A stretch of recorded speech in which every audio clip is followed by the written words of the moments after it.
Hello. Welcome to the inaugural discussion of Not Your Mom's Boozy Book Club. Welcome. Yeah, neither of our moms are allowed, okay? That's fair. Mine wouldn't drink, so it's fine. Moms are allowed, but not your moms are allowed. Anybody watching, just you. Don't bring your mom. Don't bring your mom. No, it's more specifically, don't bring our mom. Yep. Yeah. Especially yours. Especially mine. My mom doesn't drink but either. Also maybe yours. Yeah, no moms, okay? No sober moms. That's why we have wine. I'm really hoping that this show stays monetized. I'm like, I don't know if this is gonna work. We're gonna be very polite. This is root beer. So like the weird thing is that my announcement never got flagged, even though it says Boozy in the title. Maybe Boozy it doesn't pick up on. Maybe not. Maybe Booze it would, but maybe not Boozy since I don't think it's actually a word. Maybe. I don't know. But here we are. I just needed to wait for the ads to play so that way people would be here. Perfect. Yeah. And now we have people here. What are you drinking tonight? So I've got 2 drinks, and I haven't tried either of them. I waited. So this first one, this is Nanaimo Bar cream liqueur mixed with almond milk. So that feels very fitting for this. Right? Yeah. This feels like something Gadriel would drink a bucket of. It's true. And this is chocolate milk stout. You could probably put the two together.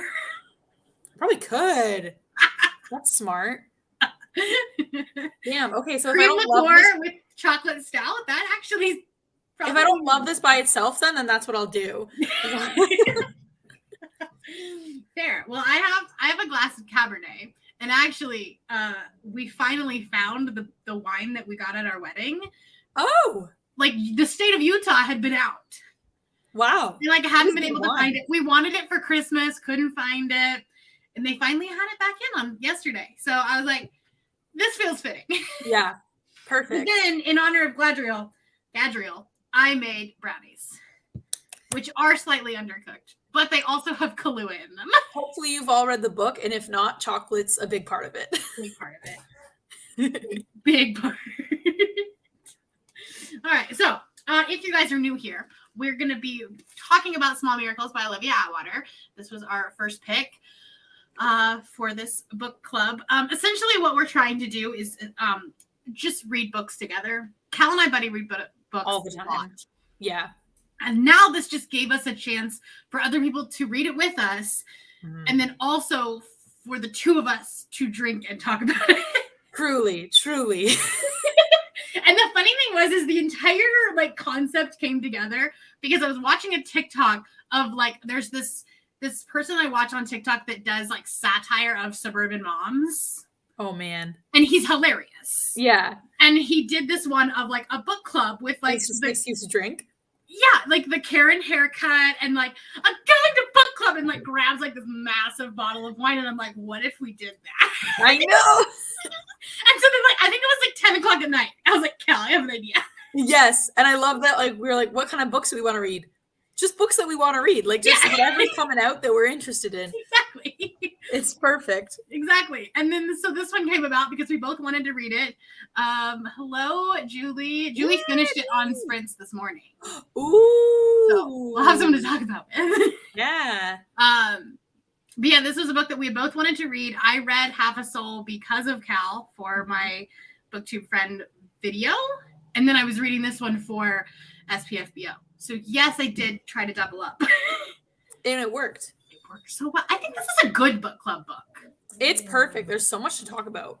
I think so. Yeah. Because there are a lot of real themes in it and real life, humanity themes, but then it's also just really funny. Yeah, absolutely. I thought that was a child at first, and I was very worried. Nope, that is one of our dogs.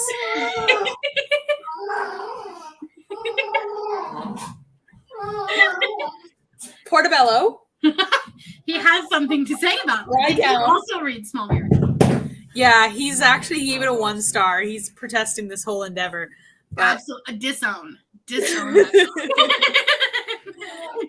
He actually is no longer a champion because he has very poor taste in books. Yeah, sorry, Porto. It's over. It's not me, it's you. Yeah. You're the problem. So if you couldn't tell, I gave it 5 stars. Yes. Like the end almost made me cry. The end did make me cry. that last like, line, in a really happy way, but I was just like, yes. That last line, like, oh, like honestly, like the whole, like that whole last chapter. Yeah, it's just like, absolutely. I know this is gonna make me happy. This was like, it was the warmest, fuzziest book, while also being like, hey, were you sad? Let's cure that. With some chocolate. Yeah, with some chocolate. I know. That last line is like a tattooable line. Like, really, honestly, it is. Yeah. Honestly. Okay. So we're gonna start by like doing some non-spoilery things, and then we will jump into spoilers. So we'll let you guys know when the spoilers happen. So if you are, you haven't finished it and you want to stop and then come back when you finish it, great. Overall vibes, what do we think? Other than we loved it. Yeah. Well, I gave it 5 stars, obviously. It's one of those books where I feel like I probably won't read anything quite like it again. Like it's nothing like her other books. Honestly, it is. Yeah. Like it's, even the tone of it is different. Like I feel like it's more sarcastic, more snarky. Yeah. I don't know if that just comes across in like the way that the character is. All her books are witty. Like they're all witty, but this is so clever in a way the other ones aren't as clever. Yeah. Yeah. And I think part of it is just that it lives alone in its kind of genre or its subgenre. Half a Soul is very much like that whole series is very much a Regency romance, but with magic. With fairies. And so it lives very much in the Regency romance, historical romance vibe. Yeah, and so do the rest of them. The only comp title would be Good Omens. Yes, and even then it's like less serious. Oh, 100%. Like, because Good Omens goes so much more into stuff. This is just like one little tiny blip in eternity, I guess. You know what I mean? Like, and that's the whole point of it, is that it's one small piece of time and one small life, or not like the Antichrist. So, fair. It's a bit smaller. It's very slice of life, which is weird because I don't normally like slice of life. No, but it wasn't done in a boring way. No. And I don't know if it was because it like you added this like magic system of heaven and hell and sin and what the afterlife actually looks like. Yeah. It just made it more interesting. Yes, and I think like it got rid of, I think it could have easily fallen into the trap of like centralizing Abrahamic faiths as like the dominant world structure. But it was just like, actually, whatever you believe in is the system that governs you. And like agnostics are completely like immune to our powers. And I just thought that was amazing. Well, and it kind of focused more on this like general morality and like just treating other people around you with respect and decorum. And like how to get over grief and how to live your life. But I mean, like even in like that sin metric of like, if you take the last piece of cake, that's a sin. Like that's a sin count. Yeah, because there was never any sin. Like that's not treating people well. They never did, like there was never sin about like sex or anything, or it was all just like, that was a mean-spirited comment. 1 point. Like and I love the ones that are like half a point. Because it was a mean-spirited comment, but it was true. It was kind of true. Yeah, it was kind of accurate. Yeah. I love it. I love the sense of humor. Like it was fantastic. And I think a lot of it had to do with the footnotes, but not all of it had to do with the footnotes. Like the footnotes definitely added to it. And the dialogue for me. Right, that's what I'm saying. Like the dialogue was just as funny. Gadriel's probably one of the most charming, funny characters I've ever read. And I was trying to think today of like a comparable character. And I can't really think of one. I don't know. All the other gender fluid characters I've read have been really intense. It's true, yeah. I've never read a gender. I'm not even thinking like gender fluid, just like the snarkiness of the character. Yeah. Yes. And even then, like, couldn't really. But also a character that's like completely lackadaisical and like, oh yeah, well, I'm here because I'm an angel, and you're not gonna understand that, but let's talk about it. I liked the part when he became a cat, and he was like, "You mean I could have just done this the whole time?" Shit. Hello, Ro. Hey. Yeah, the footnotes could have easily annoyed me, but they amused me instead. I think it definitely added to that world building. For sure, because instead of ever giving you just like exposition dump, it was just like, actually, like instead of because it added to the world, but in a snarky way that like made it work with the dialogue. Yeah. One of my least favorite things is when a book does its world building through dialogue. When like you only learn the coast of this place that has this problem. Right. But I mean, like, I would even prefer an info dump to a character trying to tell another character about the world they live in. Because that doesn't feel authentic to me. It's so unnatural. Be like, oh, remember, Texas, the state that is large. Like, it'd be like, right, yeah. Like nobody says that in real life. And so then when they're explaining like the forest down the road, like that, like nobody talks like that. I would prefer an info dump, but it feels so much more natural because it's almost like a meta perspective. It's like the footnotes are the narrator being like, yeah, no, Gadriel's full of shit. Like, so I actually like tabbed these. Like I tabbed a lot of the stuff in here, like for character development and just funny quotes. And the first one that I was immediately like, okay, oh, I'm gonna start tabbing was like page 6, I think. It's the third footnote. When it says inspiring good deeds in others, yes, 1/2 of the value. I have that tab too. So inspired. In this respect, particularly contagious good deeds can be compared to pyramid schemes. My favorite was, there's always the danger that one might end up at a luncheon wearing exactly the same gender as the friend with whom one is meeting. This is considered both gauche and embarrassing. Yeah, I just I died. Like I just died. Like it very much felt like the tabloids would come up and be like, the who wore it better, but for gender. Right? Like, oh my God, she's in last season's gender. I just love that approach to that's last fall's female. We're no. It feels like taking drag to a whole new level. Like but it totally worked and it was so natural. It was, and I think that was one of my favorite parts. It was that Barry literally would show up in the same gender as Gadriel just to annoy them. Like, yeah. You're like, no, oh my God, no! Like, I didn't know you were gonna do this. just to bug him. I think that was like the best older sibling thing I've ever heard in my life. It really was. And the what was I gonna say? So I watched a couple of vlogs of this prior to reading it, because so many people are reading it for SPFBO.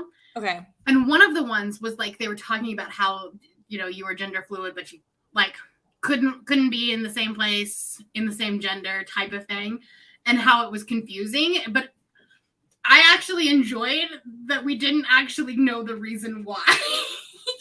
I don't think it was confusing and I mean, like, obviously I'm gender fluid, so like for me, the switching pronouns and stuff isn't confusing. No, not the switching pronouns, but the fact that like you wouldn't want to be the same gender as someone else. Oh, it's just an arbitrary. Right.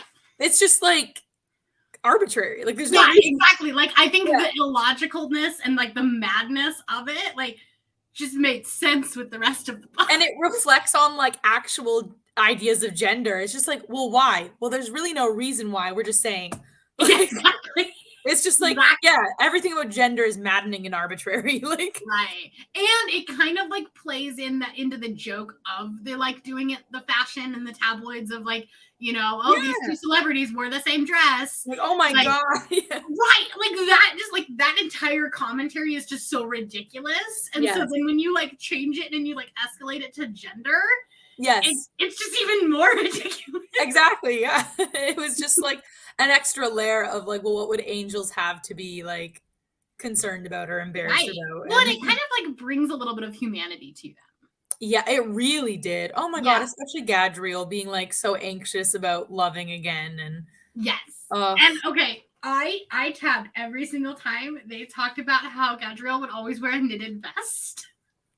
And I just picture Gadriel as this like tender-hearted old man person.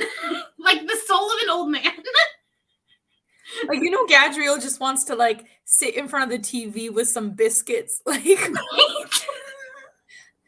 know, maybe play a game of online poker. Some solitaire. Yes. And that's what I'm saying. Like, Gadriel is such a unique character. I mean, like, okay, I read almost 200 books last year, and I can't think of a character I read last year that's anywhere similar to him.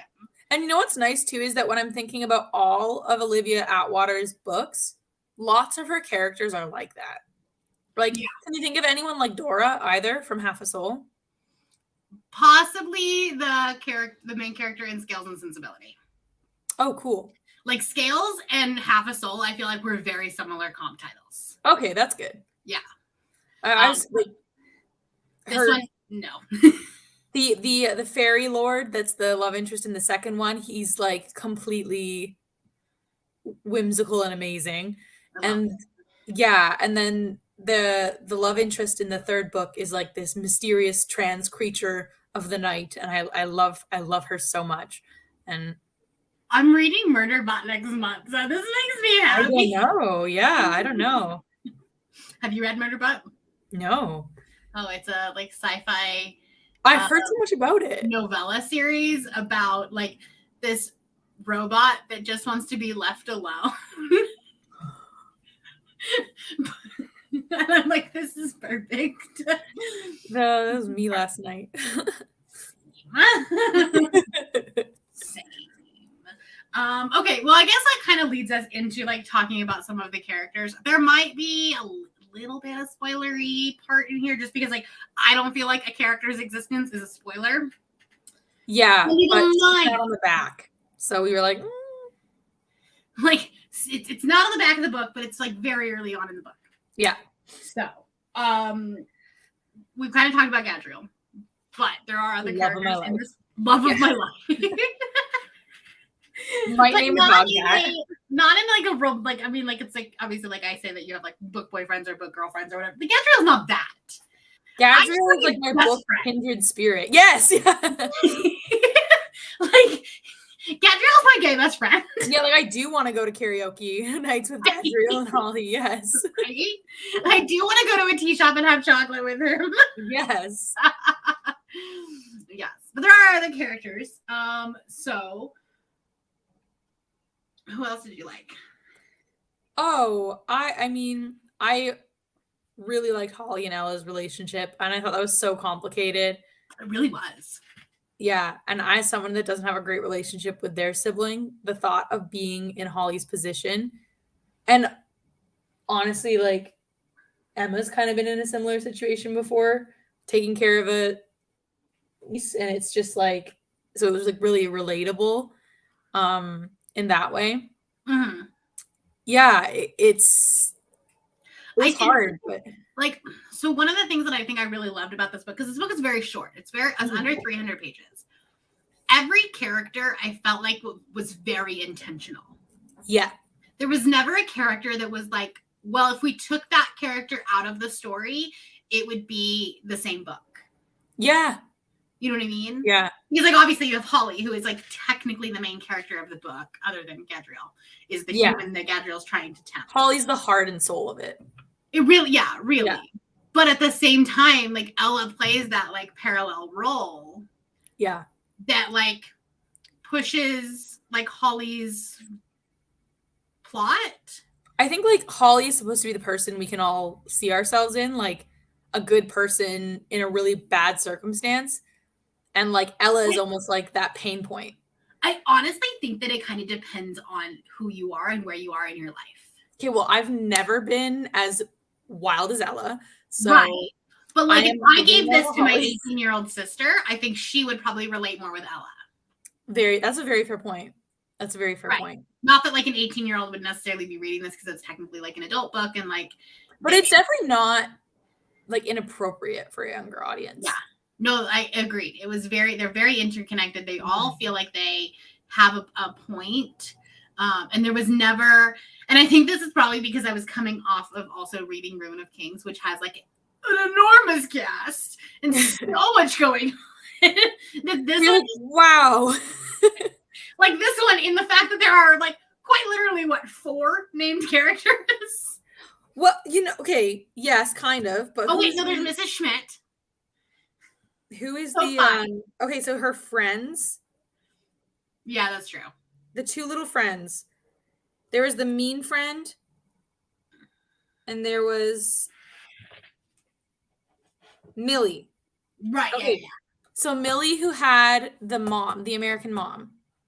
Mm-hmm. I love that started as a joke about entitled, like, crazy moms, but the mom, like, ended up being a good character. Right? Like, even this character that you come in and you, like, totally judge her at the beginning for being, like, one of those obnoxious parents that's like, well, my child's better than everybody else and blah, blah, blah. And, like, it shows that, like, foolishness on her part that she's hurting her kid by doing that. Mm-hmm. But at the same time, it's, like, showing, well, she loves her kids so much that she's willing to, like, literally get a megaphone and, like, protest her kids' unfair treatment.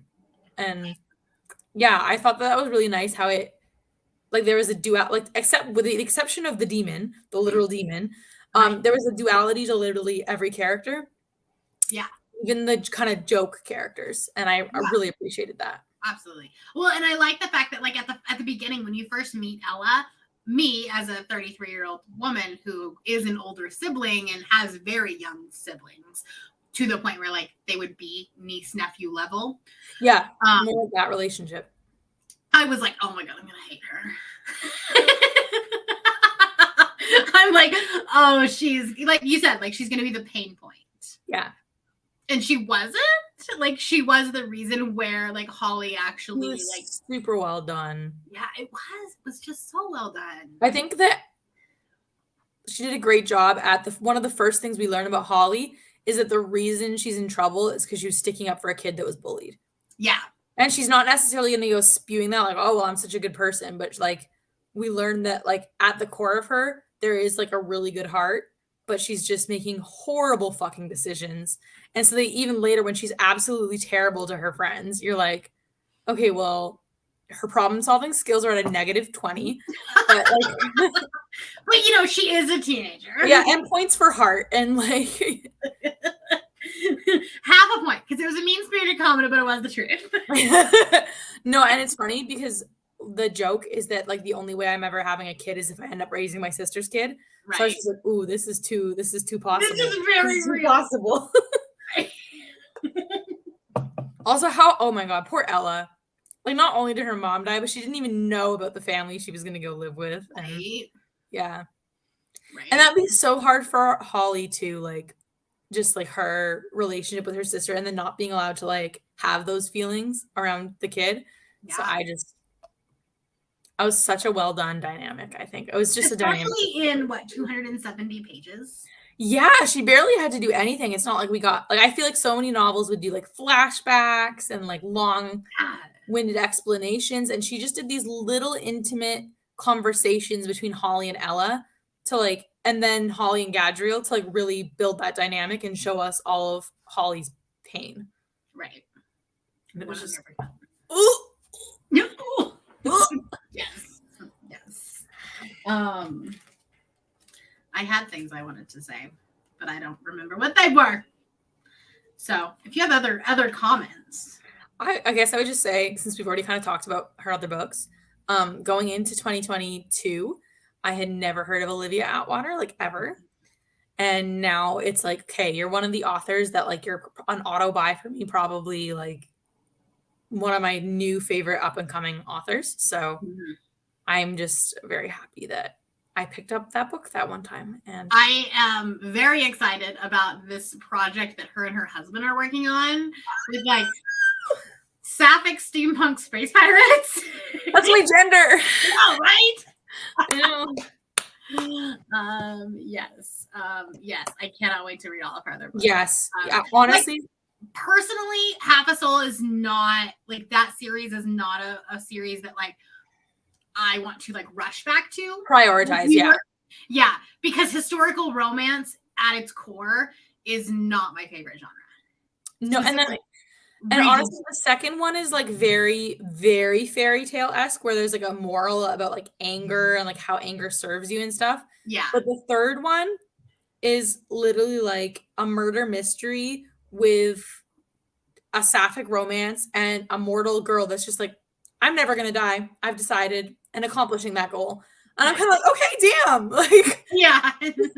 There's some very different moods throughout this book. Like Half a Soul for me was very much like, this was good. It was very well executed. Yeah. But the enjoyment level for me was lower because, like I said, Regency romance is just not your thing. Not my thing. Yeah. Hello, welcome. It's very much like if you like soft, feel good. Like if you're a fan of like Emma by Jane Austen. Right. That's the vibe. Yeah. And I think I'm finding that I like a little bit more logic in my fantasy, unless it's something like this that like instead of it actually was very logical. Well, it was, it kind of was and it wasn't. It like flew in the face of logic, but did it on purpose. It developed its own logic, explained it to you, and then followed it. Like it's not your logic or my logic, but there was logic there. Right. It developed its own little like point system of logic. Exactly. Which, like, honestly, we love. And it honestly reminded me a lot of the have you watched The Good Place? Yeah. That's what it reminds me of, where like you get the points for things. Yeah. Just in like the reverse, because you gain points for sins and you lose points for virtue. Yes. Yeah. I love that's so funny. Like she's like, yeah, 20 points. Freaking nothing. I think this is the hardest thing I've ever had to do. I love it. You're like, I got 5 points, but then she got 7. God damn it. And I love the fact that it started. Now, this is kind of getting a little bit more into spoilers. I think this is probably going to be our like transition into spoilery territory. We're sitting at about 27 minutes, so I think that's a good time to go into spoilers. Yeah, if you haven't already been convinced to read it, if you haven't been convinced to read it, yes, go read it. Crazy. Yeah. 100%. You're freezing. Am I freezing? Okay. Did I freeze or did you freeze? I don't know. I don't remember. Okay, we're good. We're back.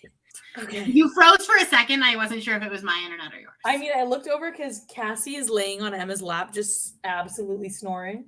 No, it was right when you were saying if you haven't been convinced to read it, you're crazy. Oh. which is true. Go read it. Apparently, the ebook is on Hoopla. There you go. I found this out today. Now. If the library supports Hoopla and you haven't read this yet, I highly encourage it. Do you think, okay, before we go into spoilers, it is January 28th here. Okay. You've read how many books this year? I read 11. Okay. Do you think this has the potential to be on your best books of the year? Oh, yeah. Yeah. Yeah. For Even sure. The way that you do yours, the way that you do yours.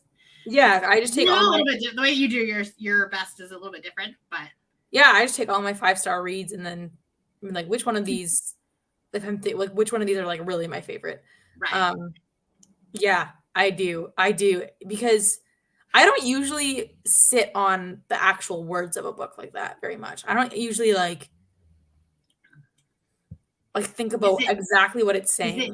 If it were to compete against Babel right now, no, would it? No. No. But it would put up a fight. Yes. And you know what? I would say that this and Babel nurture very different parts of my soul. Like, yeah. Babel is my like intellectual side. Like, fuck capitalism, fuck colonialism. Like, is violence ethical? Like, let's have a discussion about that. Like, let's talk about that. Yeah. And this is just like, enjoy your life, man, because it's sad and people die, and like we should just try to love who we love when we can, you know, like that.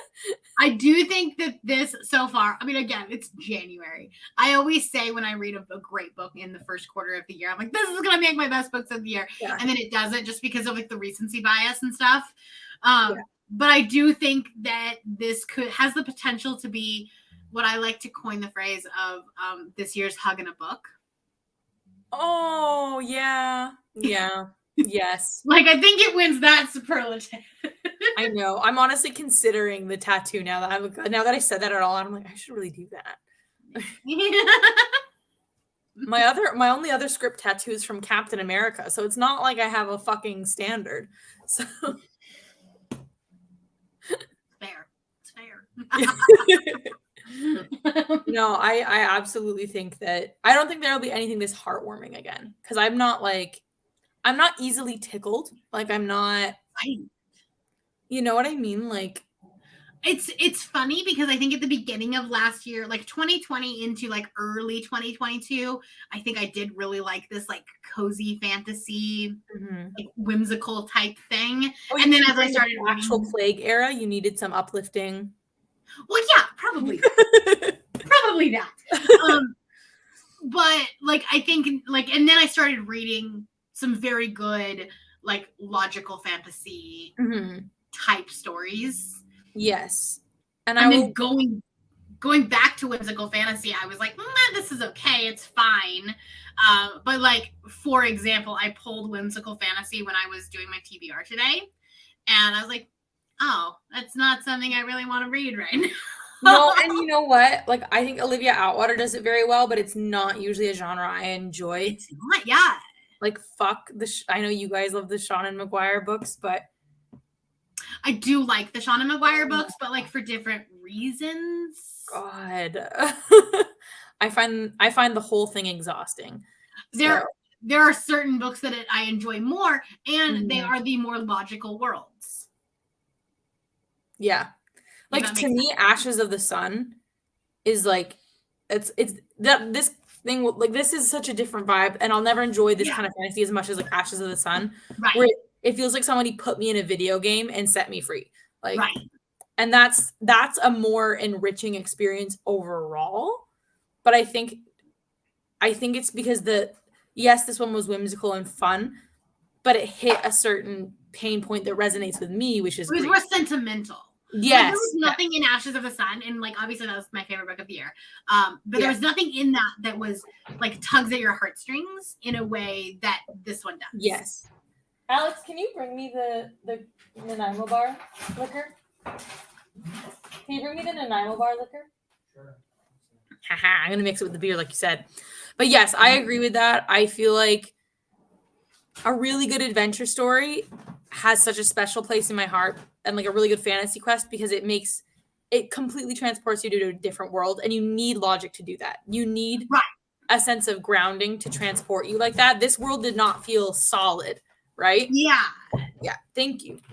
But like that takes a more like intellectual side of your brain, even though like the book itself is not technically intellectual. No, but like, it takes that intellectual side. This was just fun to read. Yes, I agree. It was very much a palate cleanser.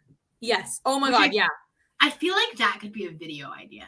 Palate cleanser books? Yeah. It's a great idea. Because you could do that across like a lot of different genres. No, and you need it. Like reading slumps require palate cleansers, right? So, well, and also epic fantasies require palate cleansers. Yes. Oh my God. I don't think I've ever read back-to-back epic fantasies. Nor should you. Nor should you. I don't. Well, I mean, if you do, great. Like, love that for you. Wild. But like, I agree. You need. I appreciate your brain if you can do that. Yeah, like if you're memorizing maps and cultures and all that, and then you're like, okay, just finish 600 pages on to the next one, and you can especially if they're different series. Like I could see going from City of Brass to Kingdom of Copper. Oh yeah, like, binging a series. You're just staying in the world. But if you go from Ruin of Kings to Ninth Reign to City of Brass to like Ashes of the Sun, no. I appreciate your brain. Oh, you have compartmentalization, my friend. Me. Yeah, no, I definitely. So that's been like these books are just perfect, right? Be like time to read Talia Hibbert for a day. It's completely true. Yeah, actually, I think that if I were to recommend, like, I think Talia Hibbert would love this book. She would. I would love Talia Hibbert to write fan fiction in this world. Like, I would love Talia Hibbert to take Barry and write a love story. That or just write in the same vein or the same vibe as this. What happened to the beer? Nice. I think Talia could write in this vibe very, very well. I would love a Talia book with footnotes. Absolutely. Oh, that would be funny. It would be funny. And it's funny because I haven't read a lot of books that have footnotes.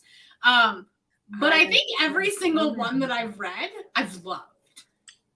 I love it. Babel has lots of footnotes too. So maybe it's just a hallmark of my favorite books is they have footnotes. But yeah. I just think is Babel's, are they more intellectual or are they still snarky? They're more world building. So Babel is like an alternate history. So it's like how colonial the history of colonialism would have been affected by this particular kind of magic. And the magic works through the translation of languages.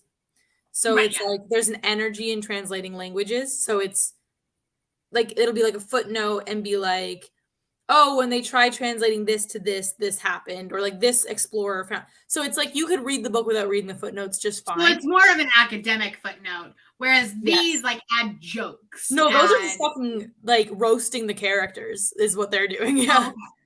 Oh, so that's what I love. That's what I love. Ruin of Kings did the same thing, and it was so snarky, and that's just like I don't know. Babel's is more like a true historical footnote. Because she is a historian, right? So to me, what I loved about that was like it did feel like I was reading a historical analysis of a world that didn't exist, like, which I think is brilliant. But yes, no, these are fucking hilarious. But in both cases, if you don't read them, you're not missing the plot, which I think is important. Like you're not, because it is supposed to be a footnote. It is an addition to the book. Yes, like if you read it, you read it. If you forget, whatever, you just miss a joke. Right. Because there were times, especially because I do tend to read really fast. And so sometimes I would miss the number at the end of the sentence. I do appreciate that she always ended them on paragraphs. Like there was always a paragraph break. Yeah. And you wouldn't see it like in the middle of a line. But there were times that I didn't see it until the end of the page. And I was like, oh, wait, where did that go? Don't read my master's thesis then. But if I'm reading an academic text, I'm obviously going to be like probably looking for it a little bit more. Yeah, exactly. Kind of like you read. Yeah. No, and I mean, I love writing with footnotes because it gives you the freedom to be like, sidebar, really interesting facts. Yeah. But like, it's great for my neurodivergent brain. I mean, like rabbit hole. I want to tell you everything I can possibly tell you about this exact thing, but I actually do have like a point to make. So I'm gonna put it down here.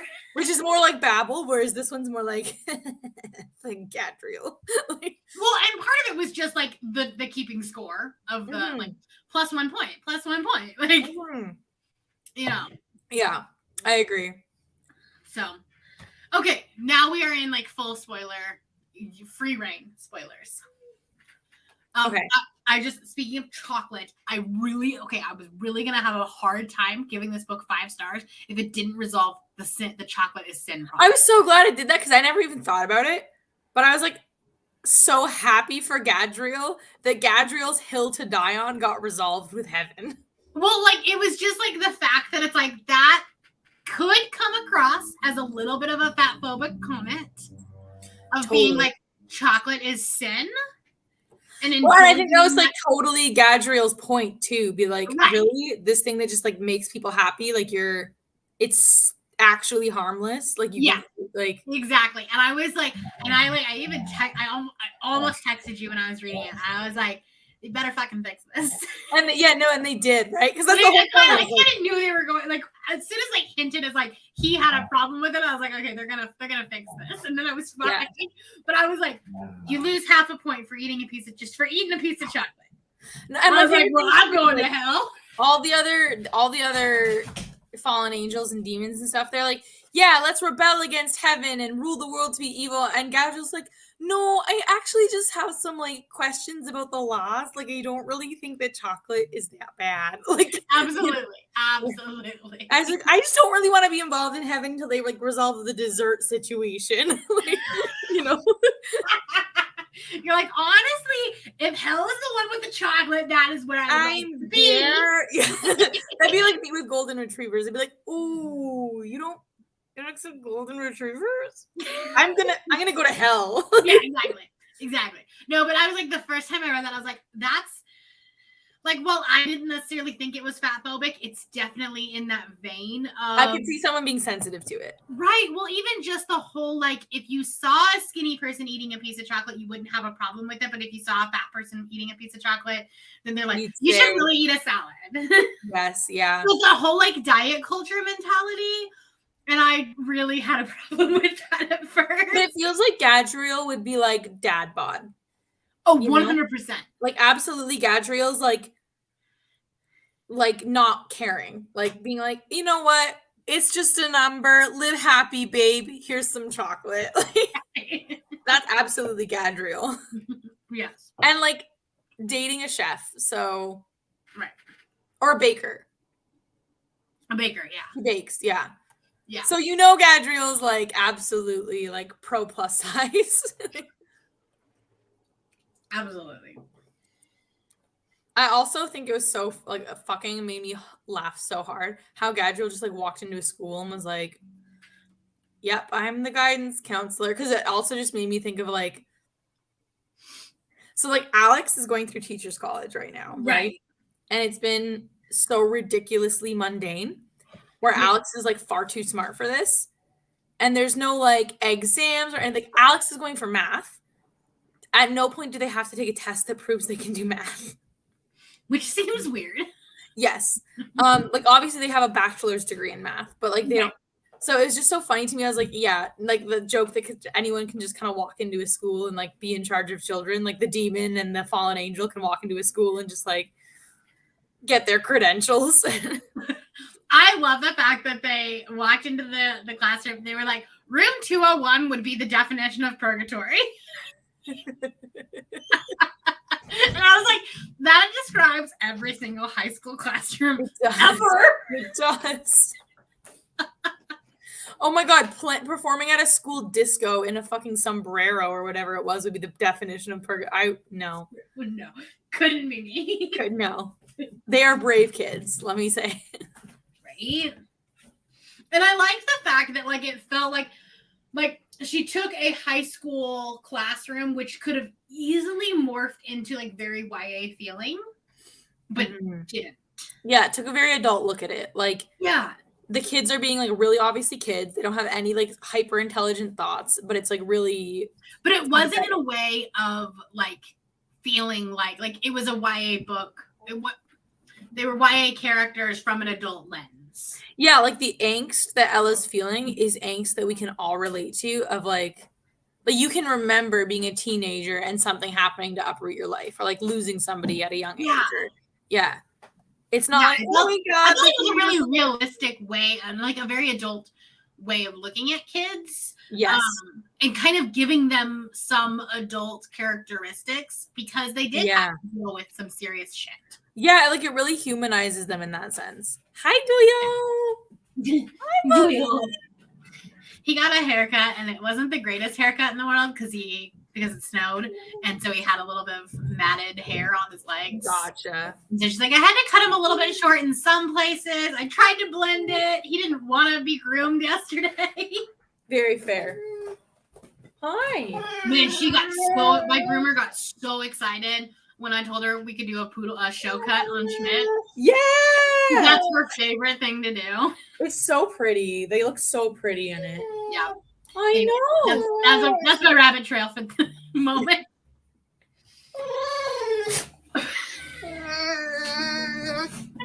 This is my stepson. Why do you sound like Chewbacca? We never understood why. And then we went over to his breeders for Christmas Eve and we were petting his mom and she started doing it. And we're like, God. This is genetic. I know.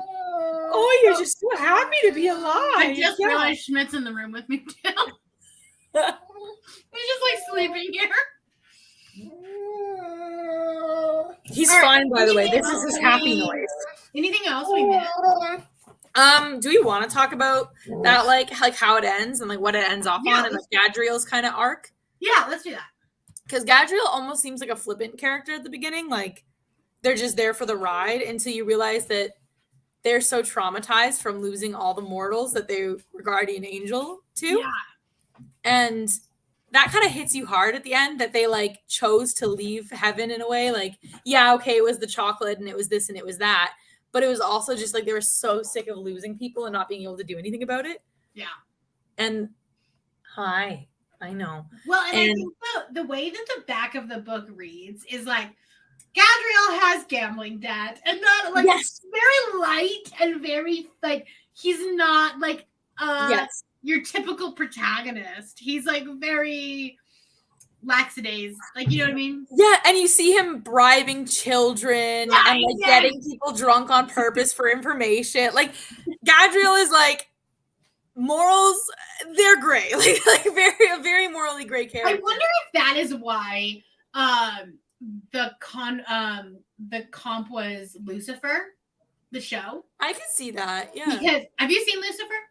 I've seen a few episodes, but not like. You should watch it. That's a bisexual's nightmare, but also wet fantasy. Every character in that show is very attractive. Wonderful. But anyways, in season 1, especially like right at the very beginning, Lucifer like is driving through LA in a sports car and like gets out and like throws his keys to the valet. He's like very much like a morally gray character that like doesn't actually care about anyone else outside of himself. Yeah. But then by the end of the show, he is such a like he will move heaven and earth for the people that he loves. Yeah. And that's like Gadriel's very much like Gadriel. Yeah, Gadriel's journey of like falling back in love with like a family is absolutely. And his brother too. Absolutely. Gadriel comes off perfectly as the petty temptation angel, and the switch flips. You know what I love? So yeah, exactly. I know, and it's like it hits you right in the chest that they're just like so afraid of loving somebody again, and like, ugh. And I also love the fact that it wasn't like we didn't focus on romantic love. The entire book is not focused on romantic love, but it still uses the words love. Yeah, because like platonic love is just as important. And he falls in love with Ella in like a you're my kid way, or like you're somebody I like want to make sure is safe way. Like I'm not gonna let this demon have you. Absolutely. And I'll do anything to prevent it. And he falls back in love with his sibling, which is really beautiful in a way. Be like, oh, okay, like, yeah, we have a lot of disagreements and you're preachy and you're like holier than thou, but like this whole time you've been trying to protect me and you've been trying to like connect me back with my old self, and like that is really sweet. Absolutely. So and so I did love Barry for that too. Like just like I loved Barry. I didn't think I was going to love Barry at first, but like at the end I was like that. I think Barry's character was like the reason why I wanted to cry at the end. I know that just like, oh, you actually do care. I may have set you up against like a harbinger of the apocalypse in order to make you realize that you're a lovely gal.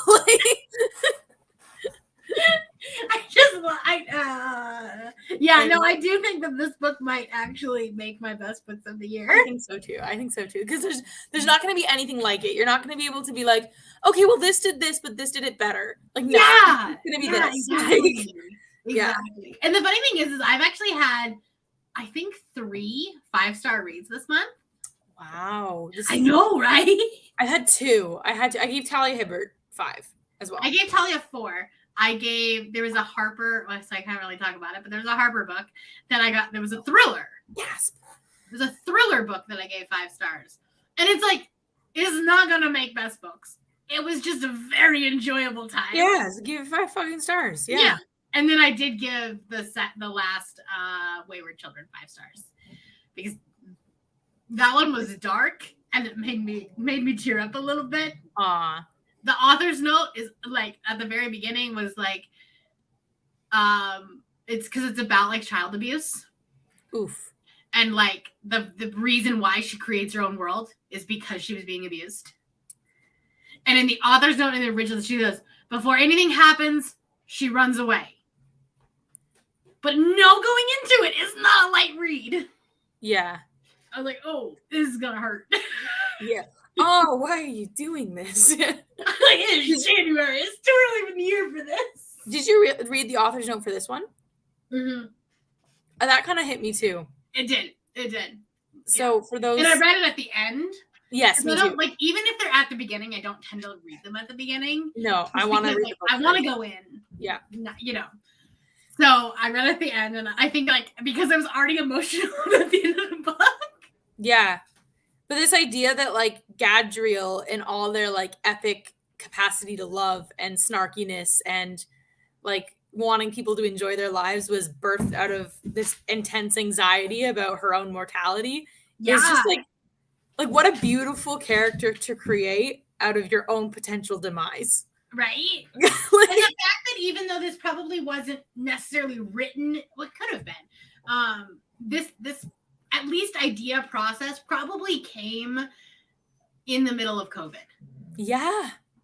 Like she may have written the part of it during, last year or whatever, but there's a good chance that like the idea was birthed out of COVID. So her author's note in Long Shadow 2 was just like, I got really sick of the barrier gaze trope, so I wanted to create a sapphic relationship where neither of them would die forever. I was like, oh, like I love you. And I feel like her author's notes always like hit me, and I feel like she must just have like a really special soul. I don't know. I think Olivia Atwater would be someone who like I would want to go to tea with. Yes, that's exactly Be like, I would love. Because I feel like she is very like she's intellectual, but not in the way that like R.F. Kuang is.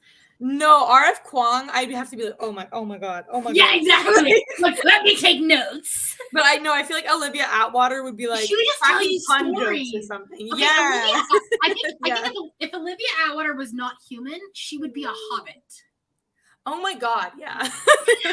Yes. Or like a wood elf or something. Like yeah, no, like she's specifically related to Bilbo Baggins in some way. Yeah, I totally see that. No, I would want to go to let me sit down, let me tell you about this story, about this adventure world. Like R.F. Kuang, I would want to go to like a seminar. Yeah. Like, I'd want to come with a notepad and be like, yes, queen, yes. Like I'm taking notes on every slide. Yes, yeah. Can I be your PhD student? Like, will you teach me? Like that's what I want. Yeah. Is like, I would like to have a dinner with you. I would like you to tell me play your a board story. Game. Yeah. Right. Like I just want you to talk all night long. Yeah, absolutely. Just like we'll have a glass of wine around the fireplace. It'll be a good time. Yeah, I feel like R.F. Kuang would be like the author that you go to like challenge your brain and like this and that. And Olivia Atwater's the author. You'd be like, I've had a hard day. I just need to read Small Miracles. So, before we wrap up, we talked about like that there is no like necessarily comp title to this, but do you have recommendations for if you gave this book 5 stars, okay, and you want something with the same vibe? I would recommend Long Shadow. You don't necessarily have to read the other two to read it. Can you read them out of order? Yeah, you could. Okay. It would just spoil the romantic ending, but like... So it would be like they're companion novels. They're not necessarily building on the plot. Yes. Okay. The other one, what I think would be kind of a comp title in a weird way is Starless Sea by Erin Morgenstern.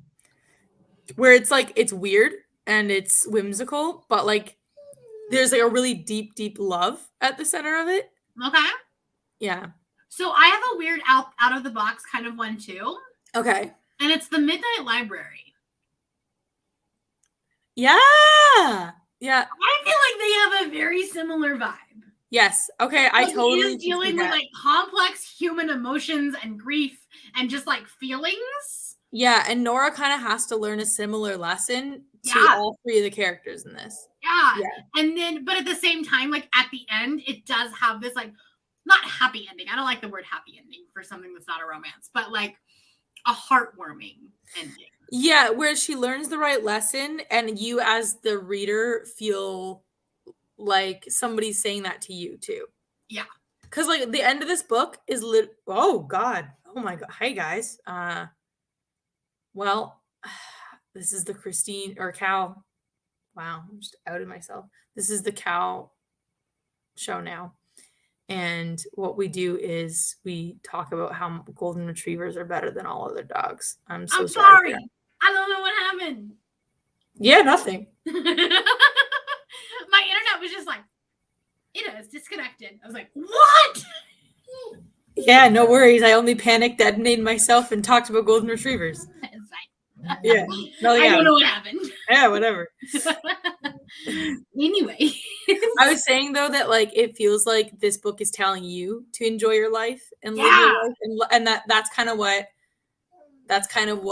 Midnight Library is saying, too. Like, stop wishing you had a different, like, just love your life. Like, you're going to be okay. And, the grass isn't always greener. Exactly. Listen, if there's anyone that I trust to take over my channel, it's Cal. I was like, golden retrievers are the best dogs. Porto, you're not helping the cause. I just want to see your notes sheet. Okay, so here's what I love about Olivia Atwater, and here's the thing: her brain is amazing. It must be, right? Because you have this, which is like Angels and Demons. You have half a soul Regency trilogy, which is fairies. Sorry, fairies and social justice for the working class. Fair, okay. And then this project that she's working on with her husband, which the only one that exists right now is the prequel, which is somewhere in my email because I signed up for his newsletter. And apparently, if you sign up for the newsletter, you get the prequel. Okay. So, anyways, but that is, sapphic steampunk. Yeah. Those are three very different things. Which tells me that they're just great storytellers. Yeah. They can take any genre, they can take any topic and be like, let me tell you a really good story about really good people. Like, I mean, like, they are still all fantasy. Fantasy, yeah. So, like, maybe that's their sweet spot. But if you think about... But I couldn't just start writing a Regency era fantasy tomorrow. Right. But, like, you look at, like, John Gwynne writes very classic fantasy based. Great author, but, like, stories are very similar. Or Leigh Bardugo, where it's, like, 1800s European fantasy. Right. Ninth House is a little bit different, but, like, for the most part, like, they stay in their lane. Yes. Even if you go towards, like, contemporary authors or romance authors. Yeah. Alexis Hall is one of those ones that, like, kind of ventured out into historical romance, although I don't think they did it as well. You know what I mean? I don't think they... Yeah. I haven't read A Lady for a Duke, but Something Fabulous was not great. Oh, I kind of liked it. But I like Lady for a Duke much better. It was a mess. But, like, not in a bad way, but, like, it was chaotic. But you like chaotic books. Yeah, I do. You're like, it was chaotic. And I was like, was it? Oh, it's me talking. Well, okay, like, maybe it was. Like, even if you look at, like, Talia Hibbert, who we've mentioned, like, she writes very much in her lane. No, you totally could have taken, especially, like, she just did, obviously, like, Highly Suspicious and Unfairly Cute. It was YA. You could have aged them up easily, and it would have felt so similar to... Honestly, kind of would have preferred it. If you would have put them as college 100%. Students, if you would have had them as college students, and we would have had some winter tent action, cabin sex scenes. Yes. Like, would have been. Oh my God, Julie. Okay, I just love that. Oh, the kiss scene in A Lady for a Duke ended my life. Like, I was like, the first kiss. I need to read that, but it's just so big. It's so long. Is it? Yeah, it's like 500 pages. I read it on Kindle on my phone. I was like, Alexis Hall is one of those authors that needs a new editor because... Oh my God. So here's my thing about Alexis Hall. I gave 2 of his books. He wrote 4 books in 2022. Which is too many. Half of them I loved. Like, I love both the historical fiction ones. I love Something Fabulous. I loved A Lady for a Duke. I also read it in one day, Julie. I fucking could not stand the contemporaries, which makes me so upset because... Well, it's because, and I've said this 100 times, romances don't need sequels. Don't need sequels! That is the entire point of the genre. And that's why Talia Hibbert does a great job of being like, here are 3 siblings. Like, but no, we didn't need perfectly. But back to my point, she's done the Brown Sisters, she's done Ravenswood, and now this YA series. They all feel The same. Very similar. Yes. Even some of her indie stuff feels very similar. She tried to dabble in the romantic thriller, and I don't think it worked. Fair. But for the most part, she writes very similar. Yeah. This, if I just threw my book. It's fine. I'm a little tipsy. If I picked up Small Miracles and picked up Half a Soul and didn't without know the author name on the book, you would never know. You would not know they were the same author. No. Like when Dora's voice, like her narrative voice, is so completely different from Gadriel or even Holly. Like it's very different. And I think that really shows a talent of the author that she can go into different genres or subgenres at least, where she can still excel. Yeah. And I think what I love about her characters is that they're so soft, all of them on the inside, and it's just like even the rougher around the edges characters are just so soft. Gadriel reminds me of one of those chocolate marshmallow bunnies where on the inside they're squishy, but then they have this hard shell. Yes, absolutely. Absolutely. And Barry's like, remember when we used to be marshmallows together? And Gadriel's like, shut up. I love them so much. Gadriel is probably one of my favorite characters I've read in a very long time. That's right. Even if the book isn't your favorite book of the year, Gadriel, that's also an interesting video, favorite characters of the last few years, because I don't think my favorite characters ever, but favorite characters. Well, I think so. The mid-year freakout tag has a couple of questions about your favorite characters, and I do think that when I do that tag in June, there's not going to be, based on the books that I know I'm reading in the first half of the year, I don't particularly see another character quite being the same. Even though Babel is one of my favorite books, I wouldn't say Robin is nearly a character like Gadriel for me. Robin is a vessel through which to tell the story, and that's on purpose. We never learn his real name. There's so much about him that is left unspoken on purpose as an allegory. But Gadriel is such a fully fleshed out character that and the fact that he felt fleshed out from page 1. Yes, yeah. He was a character that you knew, you felt like you were friends with him. It's the minute he put all it was on the page. I know. I want to go to a fucking board game cafe with Gadriel, get some chocolate desserts, some ciders, whatever, play some card games, and just be like, I love you, man. Right. We're just gonna wear our knitted vests. You take me sweater vest shopping, Gadriel. I feel like Gadriel would fucking love the dogs. Gadriel would be the friend on the floor with the dogs, rubbing the bellies, being like, yeah, I'm down here. It's fucking nice down here. Gadriel is 100% the golden retriever character. Yes. That's all. Also, that was very much I don't really care what we're doing. I just love you. There's a video idea for you. Specifically for you, golden retriever characters. Characters that remind me of my golden retrievers. Here are the Briars. Here are the Cassies. Gadriel is a Briar. Absolutely, Gadriel's a Briar. Briar's hard work, never heard of her. Gadriel's absolutely, bae, let's go eat chocolate. If Gadriel had a dog, that dog would be Briar. Oh my god. Briar, I'm so sorry I'm keeping you from being the angel assistant you are. Because let's be honest, Gadriel might need a service dog. Gadriel might. Can you imagine though? Absolutely, Gadriel and Holly are going to get a golden retriever when they're done with France. Absolutely, they are. Yes. It'll help. You know what? A dog dies quicker. It'll help prepare them for. Oh no! I know. I kind of love that idea though. That it's still worth loving. Yeah, absolutely. I think Gail Carriger would be a comp author. I don't know any Gail Carriger. The name sounds very familiar now. Gail Carriger.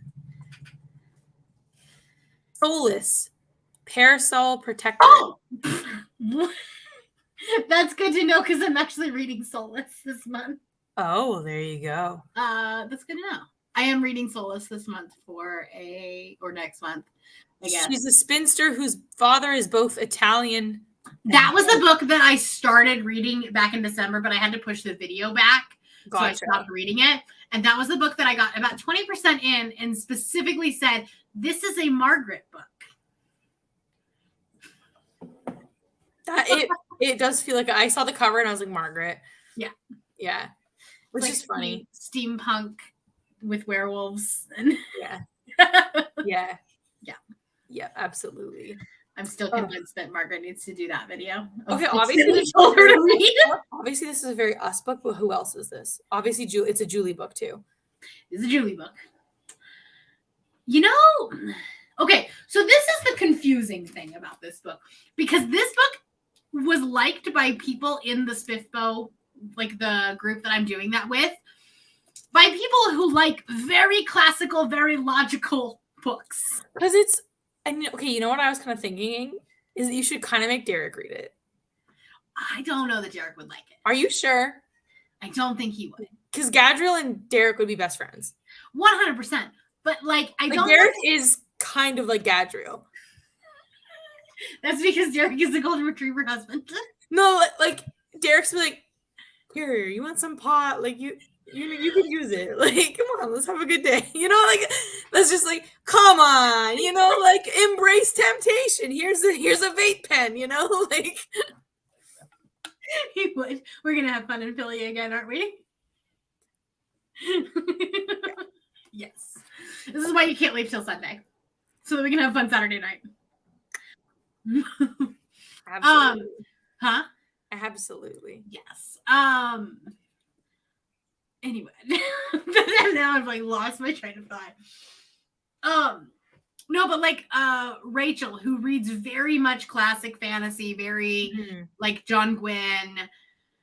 I'm trying to think of other classic, just the typical fantasy, military fantasy type books. This was her either highest rated. I think it was her highest rated book of all of the Spiffbo. I honestly think it's one that people should read in high school or university or something. But I don't necessarily think that it's academic text. No, but it has I think if you're wanting to talk about themes and allegory, chocolate being an allegory or a motif, right? Or grief as a theme. Yeah, I do see the benefit in reading it in a literature class. Yes. Or for even mostly because I find that classic literature does not necessarily give the conversations that we should be having. Right, because if you were let's say you had a class of 17-year-olds right now, a quarter of which are probably queer, if not more, some of which are probably disabled, have gone through hard shit. Do you want to make them read Catcher in the Rye or something, or would you want to sit down with a book like this and talk? I think this is more accessible, and it would still allow you to you could write an essay on this easily, 100%. On morality, right? Easily. So I don't know. To me, I'm even just characters and there's so many themes in this book. Exactly. It'll be okay, what is Barry? Is Barry his brother's guardian angel kind of thing? Yeah. I agree. I don't know. I was I wish we had read shit like this instead of the fucking Handmaid's Tale. Kill me. Right. There are a few books that are published today that I think should be required reading. Yeah, because I'm not a super big fan on required reading, but no, but I do believe The Hate You Give should be required reading. Oh fuck yes, absolutely, and by a younger too. I don't think that should take till grade. I think that should be grade 7s or 8s reading that. Yeah, 9 at the highest. Yeah, I think because I do feel they do deal with adult drug type. Yeah, but I or you know what just I think that the Black Lives Matter should be a theme that's introduced younger. 100%. Yeah. Then there's middle grade, right? There are middle grade books that deal with it. Absolutely. So whatever book it is, that theme should be part of the curriculum. But I do think that there are some books that should be replaced. I do think that The Hate You Give should replace The Catcher in the Rye. Yes. Yeah. No, you know what it should replace? Actually, if we're being honest, it should replace To Kill a Mockingbird. Yeah. Take a savior story and replace it with a Black empowerment story. Right. So I'm not saying that this is a great book that we should be required reading in school. No. But I do think that if you're teaching English, it's or literature in and of itself, this is a good parallel book to read alongside. Yeah, absolutely. It'd be one I would okay, students, here's a list of books you could do a book report on. Yeah. Yeah. And knowing that it's a safe book, it doesn't have some outdated ideas on shit. It's right. But on the flip side of it, it's safe in the fact that it's not dealing with drugs and alcohol. It's not dealing with you know, like overt sexual themes or anything. Yeah, like we know that the mom died of alcohol abuse and stuff, but it's not like it's not on page. It's not like being graphic. It's not being romanticized. Exactly. Yeah. Yeah. Where yeah. Yeah, no, I agree. I think. All right. So are there any other things that you want to talk about? No. Okay. So we posted an announcement on Thursday for the books that we're going to be reading next. In February, we're going to be reading Sorry Bro. Don't remember the author's name? Helene Voskuni. Thank you. Yeah, okay. I know I said it out loud like 4 times before I actually recorded the video. So I'd be like, okay. Well, the funny thing was I recorded that video earlier this week. And then I was doing my TBR video and my iPad was dead and I filmed on my phone. Oh God. And I was like, don't remember the author's name. Here's the cover that I actually Yeah. like, well, whatever. And I feel like I hope I'm saying it right, but I yeah. hope so too. So that is a sapphic romance. So we figured like February would be a good opportunity to do a romance. Granted, there will probably be a lot of romance choices because we do love gay romances here. We do love our queer romance. You guarantee June will also have a queer romance. That's not queerly beloved. I'll never read that author again. I will never. That author could publish a Pulitzer Prize winning novel. I'm like, I don't trust it. No, I wouldn't trust anything that's got a Pulitzer Prize on it. Let's be honest. Well, Kendrick Lamar has a Pulitzer Prize and he's pretty good. But like, okay. I was like, normally that's a white person award. Yes, that's fair. But no, but you know what I mean though? Like he could, like Susie Dumont could win anything, and I'd be like, I don't believe it's really romantic or that gay. 100%. So we're gonna be reading that in February. I'm gonna be reading it during Rom-Comathon, which will be the 13th through the 19th. I'll be reading it as soon as I get it. It comes out on Tuesday. Okay, I'll be yeah. That's almost March. February. But it also comes out the same day that Chain of Thorns comes out. Oh. And the third Finley Donovan book. Well, I haven't had that one pre-ordered, so I have all 3 of those pre-ordered. Okay, I'll probably read Chain of Thorns first because, yeah. I'll probably read Finley Donovan first, just because I actually have the arc of it. Yeah, so you want to be able to read. But yesterday I got the audio arc of it. I just won't have a chance to read it before Tuesday. Okay. So I'll probably Wednesday on my road trip. Chain of whatever, because I only care about at the end of the first book, I only cared about Lucy, and by the end of the second book, I only cared about Thomas, Alistair, and Matthew. So I just lie. I have not started Chain of Iron yet. Okay, so the gays are where it's at. No, and Anna too. The gays are where it's at. Does Chain of Iron have Lucy? Because that's honestly all I care about right now. I know, that's what I'm saying. The first book, all you care about is Lucy because she's like a wonderful gem. But she wasn't. There wasn't enough. I only gave Kind of Gold 3 stars. Wow. 3.5, I think. But it could have been. No, I feel I was just like, okay. Anyways, that's. I feel like I'm just here for the gays, and I'm like, I also memorized that Herondale family tree in whatever year. How old was I when that book came out that had the Herondale family tree? Too young, but yeah. So now it's like, oh my God, excuse me. We're gonna be reading Sorry Bro. Please be happy. We're gonna be reading Sorry Bro in February. Yes. But I made it work for a Rom-Comathon prompt. We have a book with a POC main character. Lovely. That's one of the prompts. And I've never read an Armenian author, so I'm excited. Me neither. I'm really hoping that it I'm because I really loved the books that I read last year that had a really strong family dynamic to it. Yeah. Mia Sosa's books. Well, it sounds like her relationship with her mother is pretty central. Yeah. Yeah, so I'm really hoping that it really revolves around that. It kind of has this same vibe of Dating Dr. Dill, where the mother was getting involved. You should date this man. Yeah, and she's like, do you see this lovely Armenian girl? Also? Right. Dating Dr. Dill was not queer. Yeah. Really loving the fact that this is sapphic. I know, I kind of love that where it's like, let's keep it traditional, but also gay. Right. Yeah. Right. I also love the fact that she starts out as the wing woman. I know. that just makes me happy. And that she's also witchy. Girl, you sound great. You sound fantastic. I have a crush. Like, I'm kind of gonna love. Oh my god, if she ends up at like Danny level, where I'm like, do I want to be with you or do I want to be you? I'm not sure. I don't know if I love your partner or if I love you, right? or if Polly, maybe, perhaps. Yeah. And then in March, we're actually gonna switch gears completely and read a slasher. And the thing that has me so excited about it is that Emma is obsessed with slashers. Like, you know this. Like, my girlfriend Emma, she's obsessed with slashers, and like she has tattoos dedicated to slashers. Okay, I am also, Julie. she's Instagram famous for beating ghost faced earrings. This is like the plot of Scream 2, but gay. Yeah. So I'm so excited.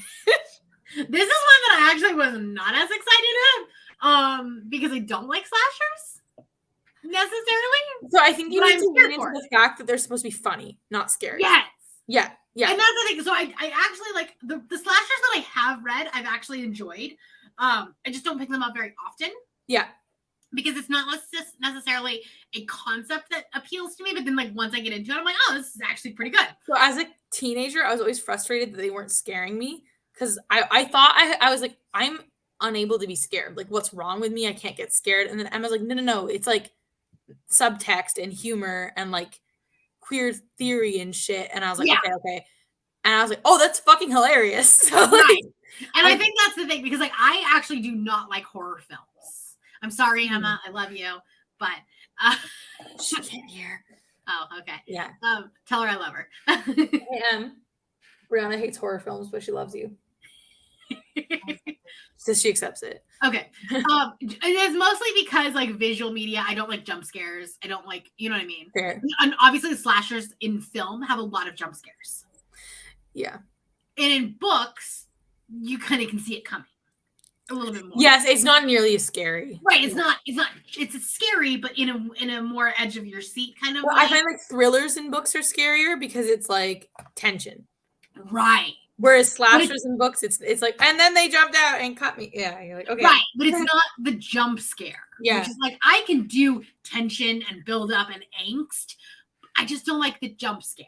I love jump scares because I'm so rarely scared. I hate them.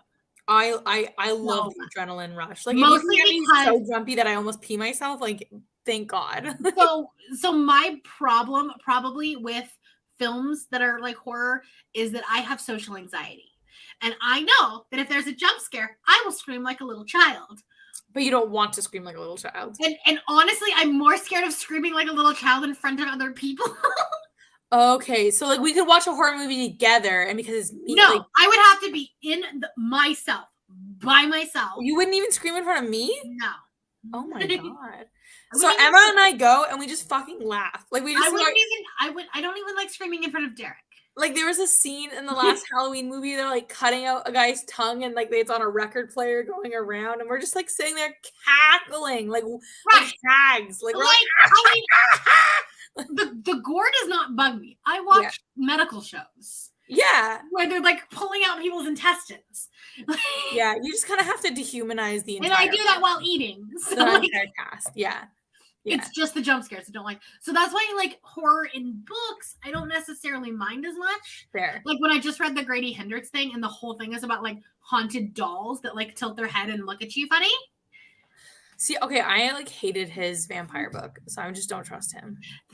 This one was weird in the first. I will talk to you after it, but like the second half of the book was good. The first half was weird, in like a boring way. Okay. But anyway, so that's why I was just like, when you were like, let's read this book, I was like, okay, let's do it. And also, I'm very interested in it because it has very low ratings on Goodreads. Really? Yes. And like it could be because it's queer, and like normally the typical horror slasher genre of people that read that are not queer. Interesting, because the other book I read by Cale Dietrich, I gave 5 stars. So I'll be interested to see. What else did he write? Because somebody commented on my video saying like, "Oh, I didn't know Cale Dietrich wrote another book," and I was like, "I've never heard of them before." So he wrote "What If This Gets Out" with Sophie Gonzalez, the boy band book. Oh. So it's a dual perspective romance, and they each wrote a perspective. Interesting. And I love so it's now the rating is now up to 3.68, which is not terrible. Not terrible, but not great for Goodreads, because Goodreads tends to have inflated ratings. Right. Especially because that's all advanced copies, because it doesn't come out until February 14th. Right. Okay. And so the fact that like at most like the predominant one is 3-star ratings. So anyways, I am mostly excited about getting drunk and talking about this. Yeah, we might have a lot to say. Right. I don't know. April, the book I totally remembered we were reading. So we're on sprints, and I'm like, did you forget that April existed? I was like, yeah, I did. I'm sorry. But the funny thing is I think collectively that's our most anticipated release. For sure it is. For sure that's the book. If I could pick one of these books to read tomorrow, it's that one. That's The Fiancé Farce by Alexandra Belfiore. Oh my god. It sounds amazing. I am reading the rest of her series, the Written in the Stars series. Was I technically going to read it in April and make that my series marathon for April? Yes. Did I then have to put Count Your Lucky Stars on my February TBR because this is the only last book in a series that I had? Yes. Well, that one's the best one too. Yes, but like I'm gonna read both of them. Yeah. Well, the second one fucking sucks. But yes, yeah. Yeah, that's why we're gonna read it very quickly on audio. I was like, just stick to the sapphic romances. You can't write good men.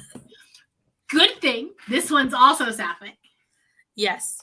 This is like fake dating on steroids. It kind of reminds me of Alison Cochran's, the same kind of similar premise of Alison Cochran's like Kiss Her Once for Me, where it's like half of it, yes, kind of right.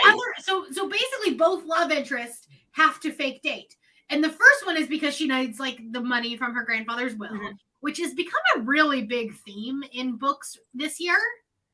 We all have grandpa issues, apparently. I personally do not, but apparently, go for it. In December, I read Kiss Her Once for Me. I read the Terms and Conditions, which is like the Dreamland Billionaire series, and then there was another one, and all three of them had like, I have to be married in order to get my will money. You know what I want? I want an Evelyn Hugo type marriage situation where they fucking get married for the money and fuck around, and they're both okay with it. Like, enough of this, I can't marry you, it's not the right thing to do. Get your fucking cash, girl. Right? Get it. And then still have gay sex. Anyway, so that's half of it. But then the other half of this partnership is that she's been hounded by her family. Like, hey, you should have a girlfriend or a partner, whatever. And so she makes up this girlfriend. Yeah. Based on a book cover model. Oh, that's her. That's my girlfriend. Right. Girl. And then they actually meet. I know. That's kind of crazy. And like, absolutely unrealistic. Yeah. But I also love it. But I'm here for it. And I hope they do get fake married. Like, that's the thing. I want them to go through with the fake marriage. And I like it better when they go through the fake marriage and they're like, okay, I could stay married to you. Rather than you actually might like Terms and Conditions, even though it's hetero. But it is I'm okay with the occasional hetero as long as it's like for example, Olivia Dade. She does great hetero. She does. Talia Hibbert. Talia Hibbert. Okay, but the thing is, Talia Hibbert writes a lot of bi characters, even if they're in like hetero presenting relationships. Like Bradley was bi. Yeah. Yeah. So is Danny. Exactly, right? So it's like, okay. You're cool. You're cool. You're not does do pretty cis het. Yes. Yeah, and the characters are so diverse anyways that it's not who else is good cis het? Katie Robert does really good cis het, but some of her characters are. But again, they're still usually like bi or pan. But like Neon Gods is pretty cis het. Yeah. Alicia Rai does really good cis het. I don't think I've read her. She does more sports romance, which is probably why I liked that. Yeah. But the other two, like the first one is a sports romance, and then the second and third one in that series are like friends of the girlfriend in the first one. So they are not related. They're not sports romances. Why are all of my books queer? Because you're queer. It's true. Oh shit. Well, yeah. Oh god. It's because I sold all my hetero romances. Yeah. Yeah. But anyway, we're gonna be reading The Fiance Farce by Alexandra Belfiore. So we go from fantasy, romance, horror, romance. Yes. That's the order of operations. What is like the theme that we should do? I don't want to like pick a book right now for later in the year, but like for May, some themes that we should think about for May.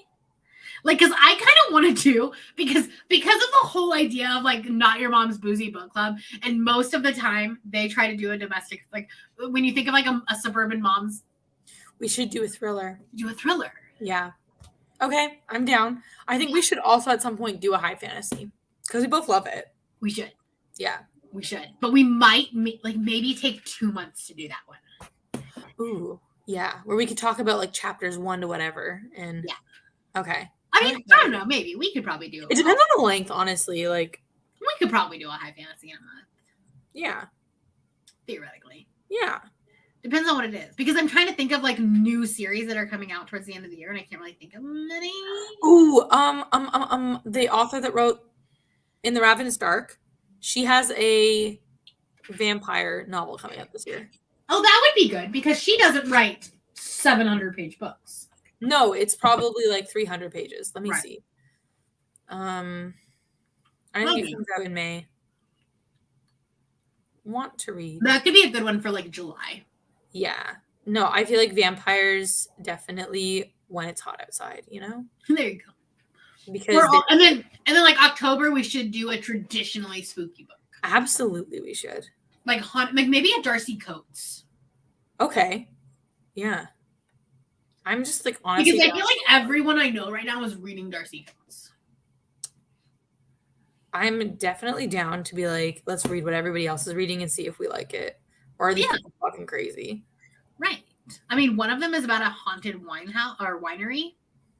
Oh, I like that. I mean, I feel like it's very on theme. Maybe we do that one for May. I also like have gone through a bunch of the fantasy that Cassidy was recommending for this year. I mean, like, want to read. So Cassidy's been my go-to for fantasy. I know. I trust you. Also, Cassidy likes Small Miracles. How could she not? She's got good taste. Because she doesn't. She likes a lot of logic. I know, but this is a special book. It's not like a ridiculous. No, but that's the thing. Like that's where like this. It doesn't necessarily sit in that cozy fantasy. No, it's its own thing. Yeah. That's very weird. Also, I think the fact that it fits in like the contemporary world. Yeah. Also has something to do with that. Absolutely. No, and honestly, like if you can read this book and tell me you don't like Gadriel, I'm just like, I don't believe you. I don't trust you as a human. Right? Like I just think that you're full of shit. Like, sorry. Right. All right. So that's our plan for the next couple of months. Thank you guys for hanging out with us. We're going to I'm trying to think of how to do the next month in a way that maybe people across the pond will also be able to join us. Oh, so yeah. We might find a day. We might day drink next time. As if that's a problem for me, okay? As long as I'm back from retrieving, I'm happy to get boozy. If we did it like on a Sunday, we should be fine. Yes, absolutely. Because then if we day drink, it's early enough in the day that we can still go to bed and get up for work in the morning. No matter what happens, I'll be able to get up and go to work in the morning. My liver is still young. That's true. You're not as old as I am. I like to remind my coworkers all the time. Thank you. I'm so glad that you also enjoyed the book. Yeah, me too. It makes me happy that it like I always feel bad when we choose a book, like when we did for Avengers and we chose it, it was a stinker. So I love that we chose this one. It's like whatever. I feel like this was a pretty safe one. It was, yeah, because we already knew the author. But like it still makes me happy that this is my favorite one I've read of hers. Even though I already knew I loved it. The next few, I don't think that April is gonna be a miss. I don't know. April know that she does sapphic romance really well. But we've never read from the February's author before. Because she's a debut. She's a debut. Yeah. It's either going to be fantastic or like it's going to suck. I have a good feeling about it based on like.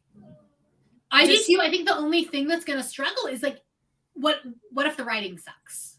Yes, we don't know. But that's the only thing. It got a lot of. It's been pushed hard for the fact that it's being traditionally published. Like I hope that like that Because the thing is that romance is so competitive. So, well, you know what we're going to have to do for next month? We're going to have to figure out what's an Armenian drink to drink. Yes. I love, and then maybe like some, like a Bloody Mary, like a bloody. I hate Bloody Marys. I know, but I'm just saying we have to theme our drinks around our books. So, but you could still do red wine because that's red. You can still do that for March. I just really hate tomatoes. Fair. I like the spice. I really like spicy Caesars though. So yeah, I can just do that. We're gonna have to do something like that. I hate red wine, so that we're fair. Fair. I'm a white wine gal. I used to be until like early last year, and the idea of drinking it warm is just disgusting to me. Well, hot, yes, but like just also nothing is warm right now. The idea of drinking it tepid is disgusting to me. Yeah. I think April is definitely a white wine kind of. Absolutely, maybe some Prosecco. Like, have you seen that cover? Yes. Girl is no, she's asking for rosé is what she's asking. She's giving rosé. Yes. I love it. That's my mission is to theme a new drink to the book every month. Okay, sounds good. We're gonna have to find some sort of like Middle Eastern alcoholic drink. Yeah, I'll find it. I mean, the LCBO carries stuff. If I have to make a cocktail, I have to make a cocktail. Right? Yeah. Oh no. Oh, pull my leg. All right. Well, thank you guys so much for joining. And what about shut the fuck I think it might be fun to do next because we didn't really do it for this month. We kind of we were reading these on sprints, but we might do sprints. Do sprints while we're reading the book. Yeah, so you just need to tell me what day you're starting. It'll be during Rom-Comathon. Which is what dates again? The 13th through the 19th. Okay. I am... Oh, that's perfect. I'm volunteering at an obedience trial the 11th and 12th. So the 13th. Oh, yeah. No, it's like Monday through Sunday. Perfect. And so I just have to figure out when we're doing actual Rom-Comathon sprints and days that we're not. I don't know. I don't do Valentine's Day. I don't like Valentine's Day because I worked in the service industry for so long. Maybe you and I will sprint on Valentine's Day. Yeah, I don't like holidays. So I have one holiday that I like and it's not Valentine's. Well, specifically, Derek and I both worked in the service industry. Yeah. And so Valentine's Day specifically is I don't want to go out to eat. I don't want to deal with a whole bunch of other people that forgot to make a reservation. We will probably go out another night that week. Well, don't tell my partners, but I'm not doing anything for them. Yeah. I just like an excuse for date night. So Emma and I, the joke is, because we read this really shitty romance together, where at the end the character buys the romantic interest a signed poster, or gets for a gift a signed poster of themselves. So Emma was like, for our first anniversary, babe, I got you a signed poster of me. That's the joke. We're not actually doing anything romantic ever. I know that. But yeah, maybe Valentine's Day. And we'll read that book. I love that idea of being my number one book date, Brianna. Sorry, real life partners. Actually, I've got a hot date. How is my one true love? Doyle. Also Doyle. Who is currently snoring. Well, better than sitting on his place cot moaning like Portobello, oh, Cassie's in heat. I could be fucking her. Oh my goodness. All right. Well, thank you guys so much, and we will see you next month on Cal's channel. Yeah. Okay. I like the fact that you're going to be doing both of the romances on your channel, and I'm doing the horror on my channel. Maybe the day after. Yeah. See, I'm going to go. That's smart. More people would show up on the 15th. That's true. Rose got the idea. We had the stick it to the man, and Rose yeah, whatever you want people to watch. They're all having sex the night before. Listen, there's probably a lot of single people that would like to hang out with us. Yeah, you know what? We'll figure it out based on, you know what will really determine it? Our dog training schedules. You're not gonna, yeah. That's true. I think I actually might have Wednesday nights busy by then. I think I have Tuesdays and Thursdays next month. We'll see. Okay. Well, I signed We'll let you know. Okay. Thank you guys. We'll see you later. Bye.